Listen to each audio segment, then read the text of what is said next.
వికారాబాద్ దాడి ఘటనపై CM Revanth serious అయ్యారు. దాడి చేసిన వారిని, వెనక ఉన్న వారిని అస్సలు విడిచిపెట్టమని వార్నింగ్ ఇచ్చారు సీఎం. ఎంతటి వారైనా సరే ఊచలు లెక్కపెట్టేలా చేస్తామని అన్నారు ఆయన.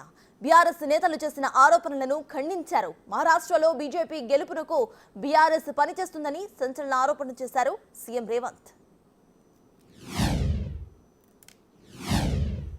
ఆయన ఇప్పుడు గవర్నర్ గారు ఇచ్చే అనుమతి నుంచి తప్పించుకోవడానికి ఢిల్లీ చుట్టూతో చక్కర్లు కొడుతున్నాడు. బీజేపీ బీఆర్ యొక్క చీకటి బంధం ఇప్పుడు బయటపడుతుంది. అతను అధికారంలో ఉన్నప్పుడు పాల్పడ్డ అవినీతికి సంబంధించి విచారణ మొదలైంది. ఆ విచారణకు జవాబు చెప్పకుండా ఎదురుదాడి చేయాలనుకుంటున్నాడు.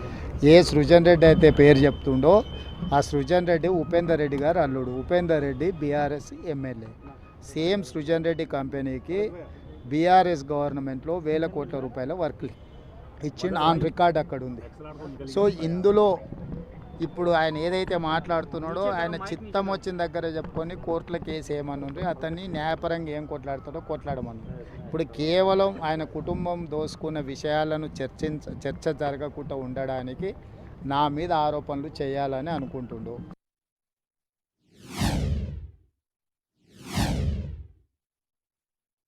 బీజేపీ పెద్ద అవినీతి పార్టీ, బీజేపీనే అంతం చేస్తామని చెప్పిన కేటీఆర్ బీఆర్ఎస్ ఇప్పుడు సేమ్ అదే బీజేపీ వాళ్ళ దగ్గరికి వెళ్ళి మేము లెటర్లు ఇస్తున్నామని అంటున్నారు. దీన్ని ఎట్లా అర్థం చేసుకోవాలి?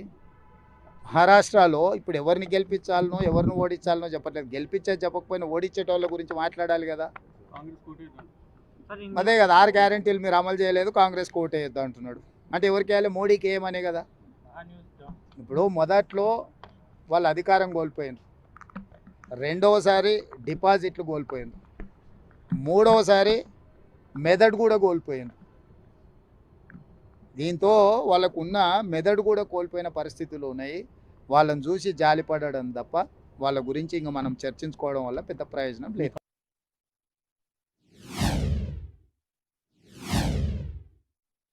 అధికారుల మీద పాశవికంగా దాడి చేసి వాళ్ళని చంపాలనే ప్రయత్నం చేయడాన్ని ఏ రకంగా బీఆర్ఎస్ సమర్థించుకుంటుంది?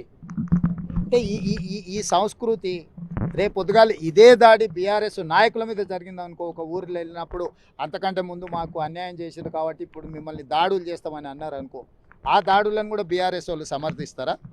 ఖచ్చితంగా ఈ దాడులను తీవ్రంగా ఖండించాల్సిన అవసరం ఉంది. దాడులు చేసిన వాళ్ళు, దాడులను ప్రోత్సహించిన వాళ్ళ పట్ల రాష్ట్ర ప్రభుత్వం కఠినంగా వ్యవహరిస్తుంది. ఎంత వారులున్నా, ఎంత పెద్దోళ్ళున్నా ఊచలు లెక్కబెట్టక తప్పదు. ఎందుకంటే అధికారుల మీద దాడులు చేస్తే చూసుకుంటూ రాష్ట్ర ప్రభుత్వం ఊరుకోదు.